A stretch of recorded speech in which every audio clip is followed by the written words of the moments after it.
If you think you know Cristiano Ronaldo, think again. What he did after Diogo Jota's tragic death is something the cameras were never meant to catch. This isn't just another football story, it's a secret promise that will break your heart and make you question how far one man can go for a friend's family. Stay with me till the very end, because when you hear what Ronaldo did alone, in the dark, with no press, no trophies, and no glory, you'll never see him the same way again. No one expected that cold night to steal away Diogo Jota. It was supposed to be an ordinary drive back home, a quiet road, a half-empty bottle of water on the passenger seat. His phone buzzing with unread messages he'd never reply to again. When the news broke, fans froze. Messages flooded timelines. But inside one house, reality was not trending hashtags. It was raw silence. Broken only by a young boy asking why daddy wasn't home yet. Far away, Ronaldo sat alone in his dim hotel room, staring at the same headline over and over, hoping it would disappear if he read it enough times. He picked up his phone, called a mutual friend. No answer. He called again.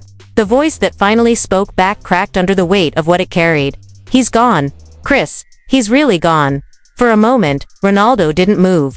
The man who never stops moving, who fights gravity with every header, every goal, frozen, breathless. He thought of Jota's wife. The two small faces that would wake up to a door that would never open again. The world outside cried over a lost star. But Ronaldo's mind was on something else. The electric bill that would come next month, the school fee that no one would pay now, the future that had collapsed with one crash. A future that Jota had worked for, sacrificed sleep for, fought injuries for.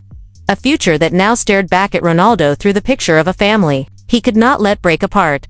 He closed his eyes and remembered the last time they spoke after a tough game. Jota had laughed, teasing him about age, calling him old man while his own son chased a football in the empty hallway. That same boy would now ask about school, about dinner, about life, and find only silence.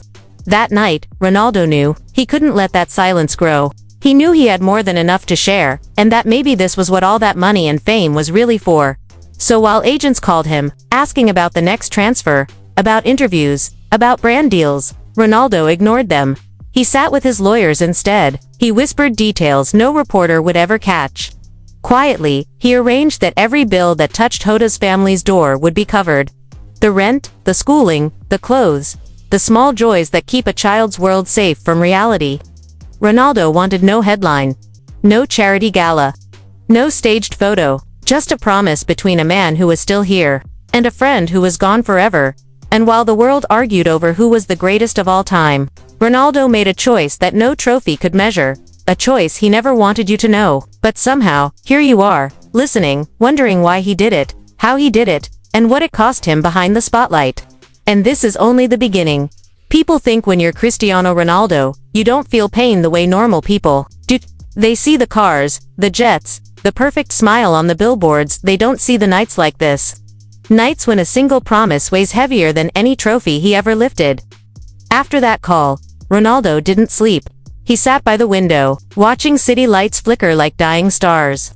He thought about Jota's wife, too young to be called a widow, too lost to fight alone. He thought about those kids, dreaming with their father's face still fresh in their heads, not knowing tomorrow would come without him. The next morning, the world moved on. Newspapers printed the headlines, fans posted tributes, clubs tweeted prayers. But for Ronaldo, the story was just beginning. Behind locked doors, he called his lawyers back again. He argued. They pushed back. You don't have to do this, Christy. You've done enough. A foundation, maybe. A trust fund. But he shook his head. He didn't want a headline. He didn't want a charity gala where rich men clap for each other and forget by morning.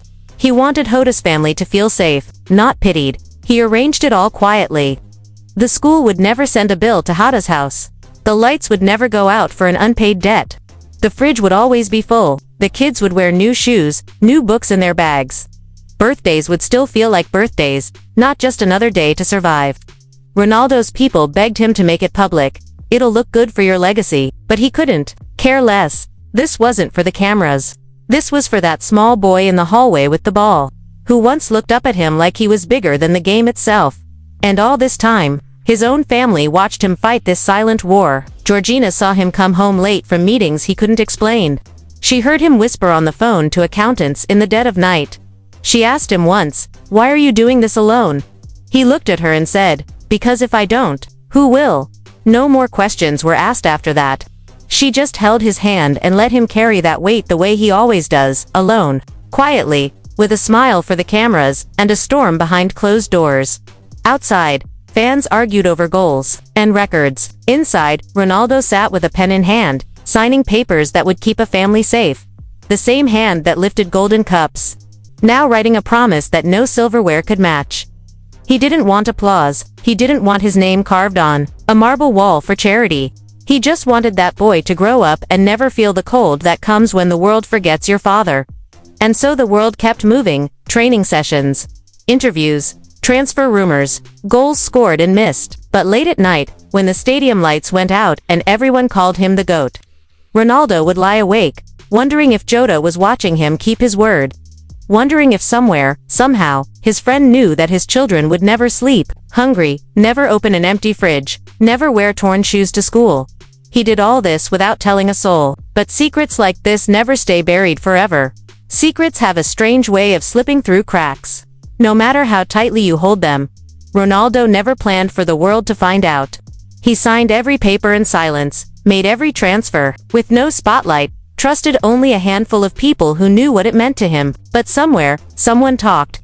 Maybe it was a banker who couldn't keep quiet.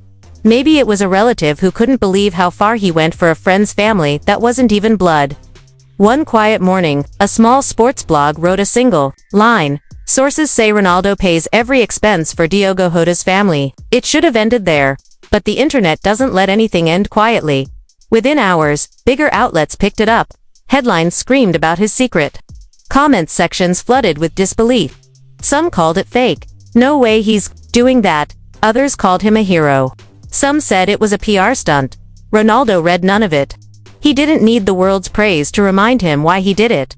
Reporters camped outside training. Cameras zoomed in on his tired eyes. They shouted the same questions over and over. Cristiano, is it true? Why didn't you tell anyone? Why didn't you announce it? But he never stopped to answer. He walked past them, headphones on, eyes ahead.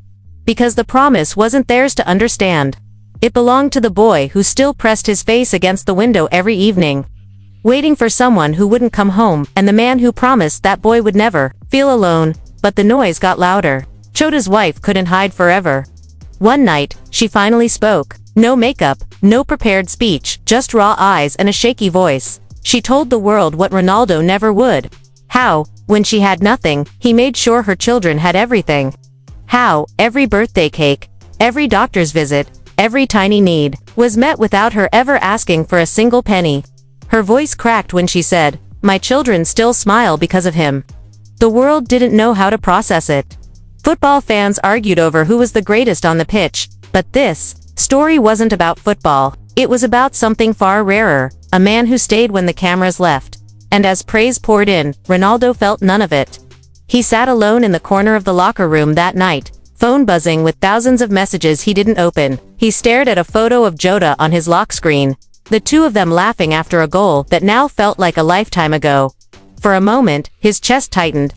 Maybe the world knowing didn't matter anymore. Maybe they needed to see it that behind the goals and money and glittering lights was a man who still knew what it meant to stand by family, even when it wasn't his own. He closed his eyes, let a single tear fall where no one could see, and whispered to himself the same thing he promised that night by the window: "I won't let them fall."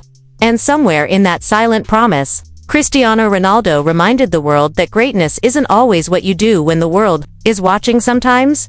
It's what you do when no one ever should.